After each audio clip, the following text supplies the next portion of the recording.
मुझे अधिकृत तौर पे तो ना कोचिंग सेंटर से कोई जानकारी मिली, ना प्रशासन या पुलिस की तरफ से कोई फ़ोन आया। मैंने कहा कि मैं एक बार मुझे चेहरा दिखा दो, मैं पहचान लूँ।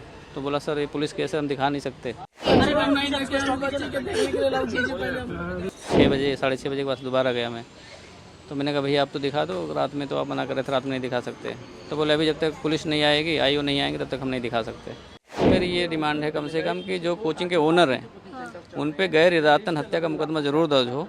देश का नुकसान है, कोई किसी एक का नुकसान नहीं है।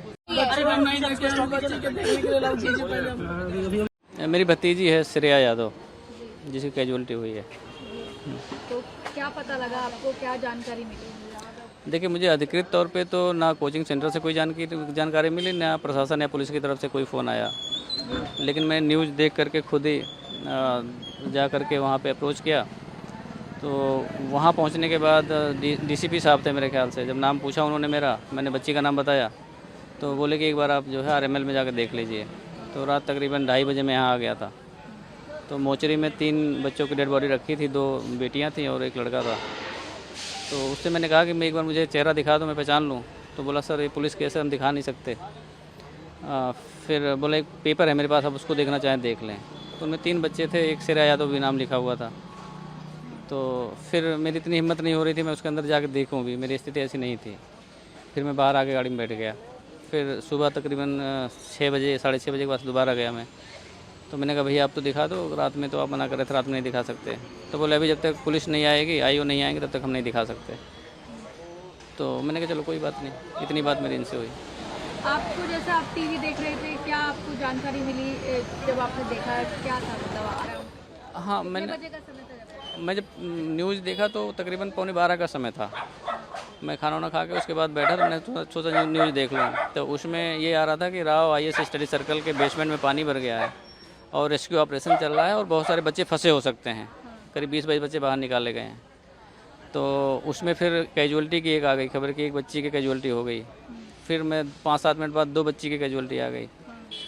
तो चूँकि एडमिशन मैंने ही कराया था तो मुझे पता था कि उसी में है। फिर मैं मुझसे नहीं रहा गया, मैंने कहा कि अब मैं जाके देख के आता हूँ। फिर मैं रास्ते में जा कर के कोचिंग वाले को फ़ोन करा और बिटिया का फ़ोन मिला तो उसका फ़ोन बंद आ रहा था।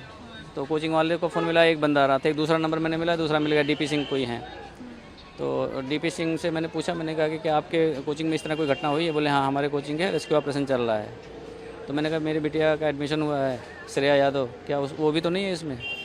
तो बोले सर अभी नाम तो नहीं बता सकता, पर 2 कैजुअलिटी हुई हैं, 3 कैजुअलिटी हुई हैं, 2 बेटी और 1 बेटे की हुई है।